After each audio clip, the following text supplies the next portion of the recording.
पे जो मोर्चा का आयोजन किया गया था तो उसके बारे में हम लोगों ने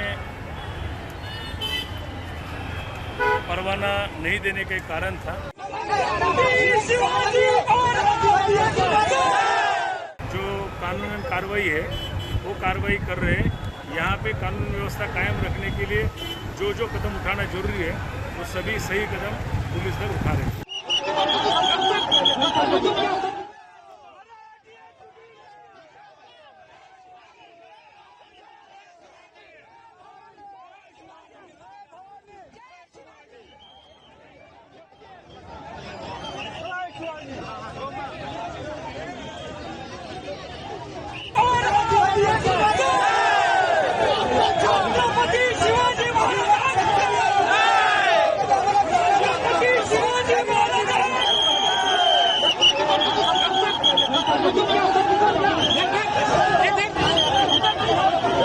सर, आज मनसे की तरफ से एक प्रोटेस्ट करना था, उसे परमिशन नहीं दिया गया।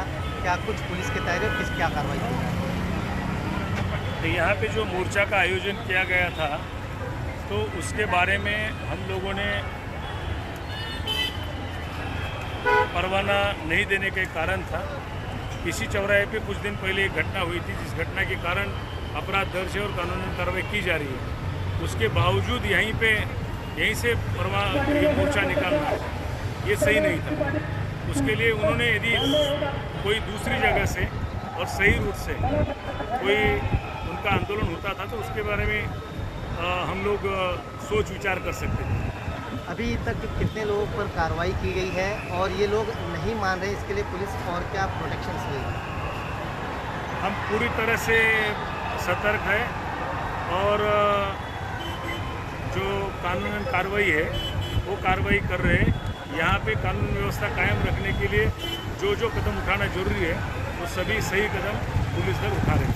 कितनी पुलिस बल आपके साथ है और कितने लोगों को डिटेन किया गया है और लॉ एंड ऑर्डर अभी तक मेरा भाईंदर में शांत है, क्या संदेश देना चाहेंगे आप?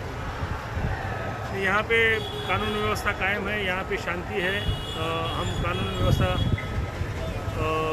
रखने के लिए पूरे सतर्क और सक्रिय है। लोगों से क्या निवेदन करेंगे जो कई बार अनाउंसमेंट करने के बाद भी सड़कों पर उतर रहे हैं, ज़बरदस्ती कर रहे हैं, उनके लिए क्या संदेश देंगे?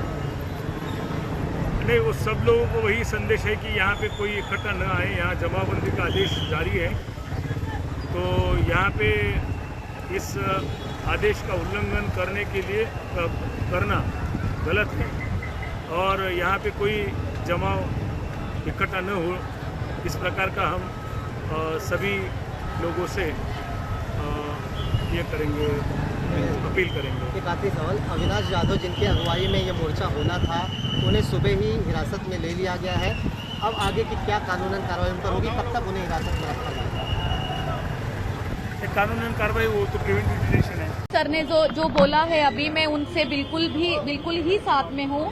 जैसे कि उनका कहना है, मेरा भी सेम ही कहना है कि हम मराठी भाषा का आदर करते हैं। मैं खुद एक मराठी हूँ, मुझे गर्व है इस चीज पे कि मैं एक महाराष्ट्रियन लड़की हूँ और वो मेरे लिए काफी है। इसका मतलब ये नहीं है कि मैं अपनी भाषा लोगों पे जबरदस्ती थोपूं, उनके कनपट्टी पे बंदूक लगा के उनसे अपनी भाषा बुलवाऊं। ये गलत है, ये सरासर गलत है। जैसे कि सर ने बोला है कि इसके खिलाफ कानूनी कार्रवाई होनी ही चाहिए। अब पता है क्या हो रहा है, हमारा देश टोटली बट रहा है। हमारा जो हिंदुस्तान था ना, जो एक कलरफुल हिंदुस्तान था, वो अब नजर नहीं आ रहा है। इसका धीरे बंटवारा किया जा रहा है। पर ये क्यों हो रहा है? हमारी एकता खत्म हो रही है। अब हम हिंदुस्तानी हैं या हम महाराष्ट्रन हैं, कोई बोल रहा है हम बंगाली है, कोई बोलता है हम कनाडा है। अब हम बट रहे हैं, तो इसके ऊपर हमें न्यायालय से, कोर्ट से ऑर्डर मिलना चाहिए। मैं तो यही चाहती हूँ कि हमें कोर्ट से ऑर्डर मिले और जो ये पॉलिटिकल पार्टी भाषा के ऊपर अपना मुद्दा चला रही है, अपना घर चला रही है, अपनी रोटियां सेक रही है, ये बंद हो। आज पुलिस स्टेशन में आई, क्या बात हुई? क्या कोई नया कंप्लेंट आपने दर्ज कराया है? जी, अभी मेरी नई कंप्लेंट दर्ज होने वाली है। जो मुझे धमकियां आ रही है, टोटली मुझे बोला जा रहा है कि आप मुझे बोला जा रहा है कि लातों के भूत बातों से नहीं मानते हैं और मुझे स्ट्रिक्टली वार्न किया जा रहा है कि अपना मुंह बंद रखो, बाहर निकल के मत आओ। तो क्या आपको डर लगता है क्या कि मुझे ऐसा हो सकता है मेरे साथ? डरने वाले दिख रही हैं? मुझे बिल्कुल डर नहीं लगता। उस रात को भी डर नहीं लगा था। मैं अकेली पुलिस स्टेशन आई थी, अकेली ने मैंने ये एफआईआर दर्ज किया था, बल्कि मुझे कन्विंस किया जा रहा था कि आप हमारे बेटे पे एफआईआर ना किया जाए, हम आपके पैर पड़ते हैं। मैंने उनकी एक भी नहीं सुनी और मैंने अकेली ने एफआईआर दर्ज की है। शासन प्रशासन की कार्रवाई से आप संतुष्ट हैं? बिल्कुल संतुष्ट हूँ। मंत्री कार्यकर्ता आपके घर पे आए थे क्या? नहीं, मेरे घर पे नहीं आए हैं और ना मेरे हाँ जी वो मेरा जो मैं बिजनेस करती हूँ लोखंड वाला मार्केट पे, उनका ये था कि वो सीधा मेरे पेट पे लात मारना चाहते हैं, मेरा बिजनेस खराब करना चाहते हैं, मुझे रोड पे लाना चाहते हैं। उन्होंने मुझे धमकियां दी थी, अगर तुम हमसे माफी नहीं मांगोगी तो हम आपको रोड पे लेके आएंगे, आपके स्टूडियो तोड़ देंगे। और यदि आप में ज्यादा हिम्मत है तो आप हिंदी भाषी को मारते हो तो उर्दू भाषी को भी मारो, तमिलियन को भी मारो, आप जो है तेलुगु वाले को भी मारो। The point is, this is exactly the BJP's mentality, which is anti-Maharashtra. कि जब अपने घर में हो, महाराष्ट्र में हो, यदि बहुत बड़े बॉस हो तो चलो बिहार, चलो उत्तर प्रदेश, चलो तमिलनाडु, तुमको पटक के मारेंगे। They want to create fear and instability in Maharashtra. हम तो सभी मराठी स्वतंत्रता सेनानियों का सम्मान करते हैं। महाराष्ट्र के स्वतंत्रता में, हमारी भारत की स्वतंत्रता में बहुत बड़ा योगदान है। This is BJP's basic rule, divide and rule. आज जो वोट बैंक की पॉलिटिक्स, बीएमसी का चुनाव होने वाला है और ये उद्धव ठाकरे और राज ठाकरे जो कर रहा है, इससे घटिया कोई काम नहीं हो सकता है। They are trying to create fights in Maharashtra between Marathis and non-Marathis. देखिए क्या है कि आप क्या कर रहे हो कि मराठी बोलना होगा। आप किसकी रोटी खा रहे हो? वहां टाटा है, बिरला है, रिलायंस है, कोई महाराष्ट्र में यूनिट नहीं है। सब टैक्स पेयर जो है, टाटा यदि बिहार झारखंड नहीं होता, उस वक्त बिहार नहीं होता, टाटा ने तो पहली फैक्ट्री वहीं बनाई। हमारे पैसे पर पल रहे हो, तुम कौन सा टैक्स देते हो? कौन सी इंडस्ट्री है तुम्हारे पास? माइंस हमारे पास है, झारखंड के पास है, छत्तीसगढ़ के पास है, मध्य प्रदेश के पास है, उड़ीसा के पास है। आपके पास कौन सी माइंस है? रिफाइनरी यदि रिलायंस ने बैठाई है, एसआर ने रिफाइनरी बैठाई, तो वो गुजरात में रिफाइनरी बैठाई है। सारी इंडस्ट्री जो है, सेमीकंडक्टर की भी इंडस्ट्री है, तो गुजरात में आ रही है। आप जो है लाटसाही कर रहे हो और ऊपर से जो है आप हमारा दोहन करके, शोषण करके टैक्स पेयर करते हो। और यदि आप में ज्यादा हिम्मत है तो आप हिंदी भाषी को मारते हो तो उर्दू भाषी को भी मारो, तमिलियन को भी मारो, आप जो है तेलुगु वाले को भी मारो। आप जो इस तरह की घटिया हरकत कर रहे हो, और मैंने हमेशा कहा है कि जब अपने घर में हो, महाराष्ट्र में हो, यदि बहुत बड़े बॉस हो तो चलो बिहार, चलो उत्तर प्रदेश, चलो तमिलनाडु, तुमको पटक के मारेंगे। ये एनार्की जो है नहीं चलेगी। हम मराठी का सम्मान करते हैं, मराठी एक आदरणीय भाषा है और हम छत्रपति साहू जी महाराज, छत्रपति शिवाजी जी महाराज, पेशवा, सबका जो है तात्या टोपे से लेके सभी का हम सम्मान करते हैं। उन सबों ने, तिलक हो चाहे लाजपत राय हो, सभी ने जो है आज़ादी के आंदोलन में, गोपाल कृष्ण गोखले हो, सबसे बड़ा योगदान दिया है। हम तो सभी मराठी स्वतंत्रता सेनानियों का सम्मान करते हैं। महाराष्ट्र के स्वतंत्रता में, हमारी भारत की स्वतंत्रता में बहुत बड़ा योगदान है।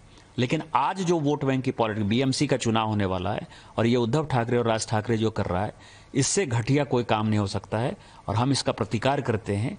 और यदि उनमें हिम्मत है, जो मैंने आपको कहा है, यदि उनमें हिम्मत है तो बगल में जो है माहिम इलाके में चले जाएं और माहिम की दरगाह के सामने जो है किसी हिंदी भाषी और उर्दू भाषी को पीट कर दिखा दें, तो मैं मानूंगा कि वो सचमुच जो है बाला साहब ठाकरे जी के जो है वारिस हैं और बाला साहब ठाकरे जी के सिद्धांतों पर चल रहे। Big security apparatus in Pahalgam when the Pahalgam attack happened.